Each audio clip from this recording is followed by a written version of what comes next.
ప్రభుత్వాన్ని అస్థిరపరచడానికి మీరు ప్రయత్నం చేస్తున్నారు. లగచర్ల ఇన్సిడెంట్ అందుకే చేశారు, దిల్వార్పూర్ ఇన్సిడెంట్ అందుకే చేశారు. మీ కుట్రపూరితంగానే సోషల్ వెల్ఫేర్ హాస్టల్లో కూడా కుట్రపూరితంగా ఫుడ్ పాయిజన్ చేశారు. ఇదంతా కుట్రపూరితంగా జరుగుతుంది. దానికి ఆద్యుడు కేటీఆర్, ఫామ్ హౌస్ నుంచి కేసీఆర్ జరుపుతున్నారని కాంగ్రెస్ పార్టీ ఆరోపిస్తున్నది. నిజానికి ఎందుకు తట్టుకోలేకపోతున్నారు? ఏడాది కాలం వాళ్ళకు సమయం ఇచ్చారు. ఇవన్నీ కూడా కుట్రపూరితంగా జరుగుతున్నాయా లేదా? మీరు ఒక సెకండ్ కింద మీరే అన్నారు కదా ఎజెండా ఆయన సెట్ చేస్తున్నాడని.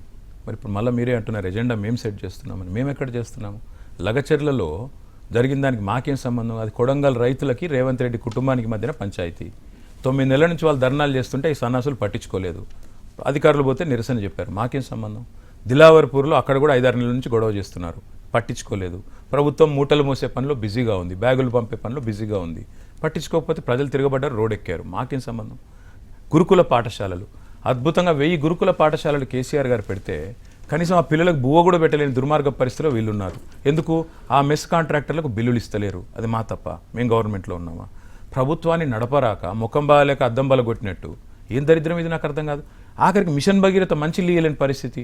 కరెంటు మేము పూర్తి స్థాయిలో సెల్ఫ్ సఫిషియెంట్ స్టేజ్ దాటి సర్ప్లస్ స్టేజ్లో వీళ్ళకి అప్పచెప్తే కరెంట్ ఇవ్వలేని దుస్థితి. ఇవన్నీ ప్రజలు చూస్తలేరా? ఇవన్నీ మేము చేస్తున్నామా?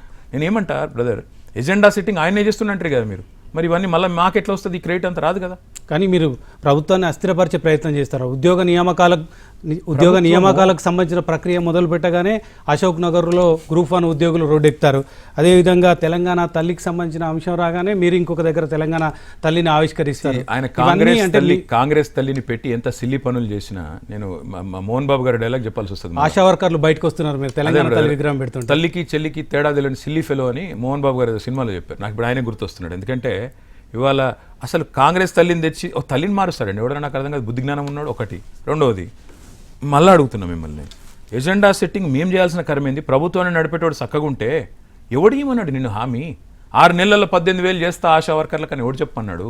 5 DL ఇస్తా అని ఉద్యోగులకు ఎవడు చెప్పమన్నాడు? PRC వెంటనే ఇస్తా అని ఎవరు చెప్పమన్నారు? బీసీ డిక్లరేషన్లో 6 నెలల్లో కులగణన చేస్తా, 42% రిజర్వేషన్ ఇస్తా, చేసినాకనే లోకల్ బాడీ ఎలక్షన్ పోతా అని చెప్పినావు.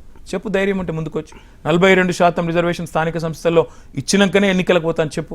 ఇవి ఏవి చేయకుండా మా మీద ఏడుపు ఎందుకు? ప్రభుత్వాన్ని అస్థిరపరచడం కాదు. రేవంత్ రెడ్డి 5 ఏళ్ళు ఉండాలని మనస్ఫూర్తిగా నేను కోరుకుంటున్నాను.